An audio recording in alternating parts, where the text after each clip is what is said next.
Norris clinches pole ahead of Piastri and Verstappen during dramatic qualifying in Hungary as Perez crashes out. Lando Norris has taken pole position for the Hungarian Grand Prix after a dramatic qualifying session which featured wet-dry conditions, 2 red flags and a frantic final dash to the line.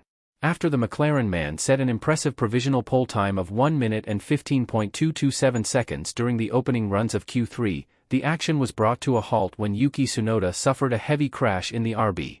As such, the session resumed with just over 2 minutes left on the clock. Given changing weather conditions, most of the field were unable to improve and Norris retained P1, ahead of teammate Oscar Piastri by 0.022 s. Max Verstappen, who opted not to put another lap in during the final moments, took third for Red Bull, with Ferrari's Carlos Sainz in fourth and Lewis Hamilton rounding out the top 5 for Mercedes.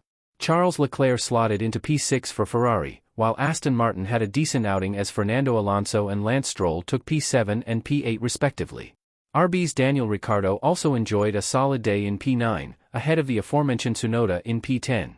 Nico Hülkenberg only just missed out on progressing to Q3 by 1/100th of a second in the Haas, while Kick Sauber's Valtteri Bottas also failed to make it through in P12. Despite a promising showing earlier on, the Williams pair of Alex Albon and Logan Sargent dropped out of Q2 in 13th and 14th places, along with Haas's Kevin Magnussen in 15th. There was significant drama in Q1, with Sergio Perez bringing out the red flags after hitting the barriers in the Red Bull. Having been unable to continue, the Mexican ended the day in P16.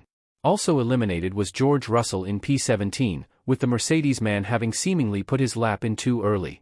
Zhou Guanyu took 18th place in the Kick Sauber, while Alpine's decision not to put another lap in during the final minutes backfired as Esteban Ocon and Pierre Gasly exited in 19th and 20th respectively.